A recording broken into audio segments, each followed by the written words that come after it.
and welcome back to my channel. My name is Sion. Thank you for joining me. Today I'll be talking about acid reflux. Now, I for one can hold up both hands and say I didn't really know what acid reflux was until recently. Around April, I got the worst case scenario whereby I was alone at home with the kids and my partner was at work, and then I just had a sudden onset. I didn't know what hit me. It was really terrifying, it was scary, and I can remember just phoning my partner and saying, babe, can you just hurry up and get home? I feel very unwell. The scary part, I think, was the fact that I did not know what was going on or what was wrong. And to be honest, I did not know that my stomach, the gut, could cause so many things to take an effect which could cause you to really stop in your tracks. I'm not talking about a bit of regurgitation where the food feels as if it's coming up or the food is resting on your chest. I mean heart palpitations. I mean difficulty breathing, tingles in your fingers, in your feet, dizziness, lightheadedness, clogged ears whereby you can hear your pulsating pulse in your ear, post-nasal drip, that's where you feel buildup of mucus at the back of your throat. Scary, absolutely scary. I think for the couple of weeks after that, I was literally like bedridden. I couldn't do anything. I couldn't go anywhere.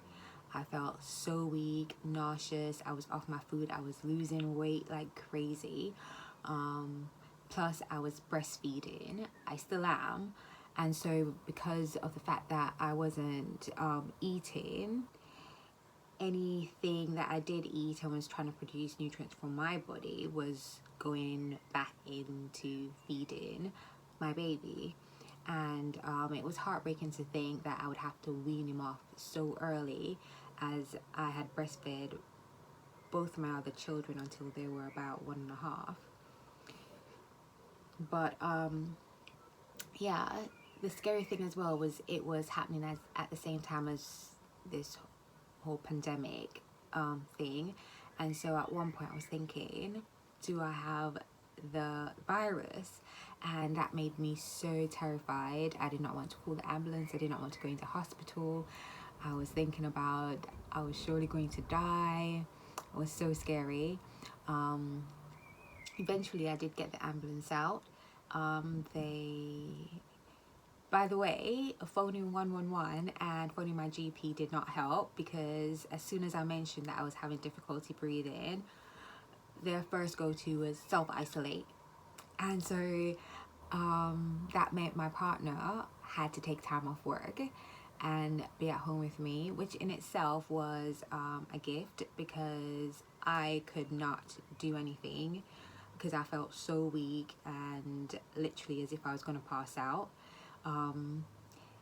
I think at that time I did a lot of soul searching, and I found myself praying earnestly all the time, and through God I was able to come onto YouTube and Google, and found where a lot of people had similar symptoms to what I was going through, and then realized that I had something called GERD, or GERD as it's pronounced in the UK, which basically stands for, let me get this right, gastroesophageal reflux disease.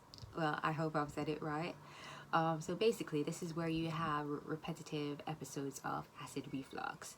So you've got a little muscle at the top of your stomach, which is meant to open to allow food to go in, and then closes and seals itself off so that the acid in the stomach will have time to digest the food and absorb the nutrients and then excrete the waste. But when you have this disease, what happens is that either that valve or that muscle becomes loose, so it opens up, and then it allows the food to go back up, and so the gases comes up and it irritates your esophagus and also your throat. So what I was getting, I still am getting the burning sensation in my throat. I've got a sore throat, and the postnasal drip, you hear me clearing my throat now, because it's irritating me even though I'm speaking and everything seems fine. But what's happening is the postnasal drip is producing mucus to soothe my throat, and so that it could combat the irritation from the acid. So yeah, I phoned my doctor repeatedly, and the most I got out of them was that it was anxiety and stress. And working in mental health, I found this very disheartening, that the first go-to was not to listen to the physical symptoms that I was describing, but instead to tell me that, oh, a lot of people are becoming very health conscious because they're sat at home, and so this can lead to anxiety.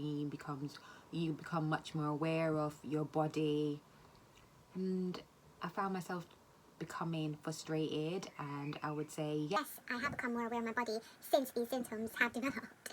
And it was like knocking my head against a brick wall for them to listen. Eventually, after speaking to different doctors, different GPs, one did prescribe me a PPI, which is a proton pump inhibitor, and then I went away and did some research on it, and I found out that these are terrible medications, because basically what they do is restrict the acid in your stomach. So basically annihilate any acid, well, reduce it, any acid in your stomach. And basically their explanation is that it gives the esophagus and the throat enough time to heal, and then they would try and wean you off that medication. But a lot of people, from what I've read, have been on these drugs for up to 10-12 years or even longer, and these come with terrible side effects. And when you do get weaned off, what happens is like a volcano. Basically, it's the acid been sitting there bubbling, and then as soon as you start weaning off these medication, it erupts. So some people have reported that their symptoms become even worse. And so I was seeking ways of trying to heal myself naturally. And there are a lot of foods that at the minute I cannot eat, like fatty foods, fried foods, so like my favorite fried chicken, and I didn't realize that a lot of food that I do love are fried, so basically I can't cook with any oil. So yes, at the minute I'm on a bland, very bland diet. To be honest, I feel like I am midway in my journey. At one point I thought, this is it. How am I living like this? It's torture. I was in constant pain. Literally, these pains felt like a heart attack. I remember calling 111 and explaining to them what I was going through, and they sent out an ambulance, because I was feeling tightening in the chest, pressured breathing, pain in my neck, my jaw was going numb, my tongue hurt, I was having pains down my arms, the tingling. It was a hot mess. Oh, not to mention back aches. Yeah, pray for me, guys. Because of the stress that it's been under, and this has been a build up, it's gonna take some time for your body to heal. This is your body crying out, stop, stop. I remember I was on a diet of basically boiled broccolis, boiled cauliflower, boiled potatoes. Everything was boiled basically, and yeah, it wasn't fun. Still not fun. I'm slowly trying to add a little bit of flavour to my life, you know. You need to cook with a bit of seasoning. But yeah, sometimes I do feel myself being tempted to try the donut or a bit of cake, or like especially grape soda. Yeah, chocolate. Yeah. Okay, so there are a lot of foods that you can and cannot eat with GERD. So fatty foods, food with a high sugar content, chocolate, caffeine, carbonated drinks, peppermint, what else? I'm trying to stay away from your trigger foods. Some trigger foods are garlic, onions, tomatoes, any peppers, so that includes black pepper, cayenne, paprika, scotch bonnet, chili, all these flavors. Gosh, yeah, so it's best for now to avoid it. Curries, avoid any spicy food, any fatty food, any food cooked in like deep fried oil. So yeah, and at the beginning of your healing, it's just to avoid oil in general. So yes, it can be very bland and boring, but just stick it out. I stuck it out for 2 months. I still am not eating food cooked in oil, but I do like to drizzle my salads with a bit of olive oil, and I have now replaced the table salt with Himalayan pink salt. Just small changes like that does make a difference. And also ginger. Ginger has now become my best friend. I have a cup of ginger tea in the morning. I season my food with ginger powder, or I might shred a bit of ginger in there, because that helps with the inflammation, with the because what happens sometimes your throat becomes swollen due to how inflamed it's become and irritated. So yeah, that seems to have helped, to ginger. What else have helped me? Yeah, I'll do another video on my GERD experience, so I'll list below my diet. Yeah, and hopefully I can help someone out there, because this disease is real. I do not know how come no one really talks about it.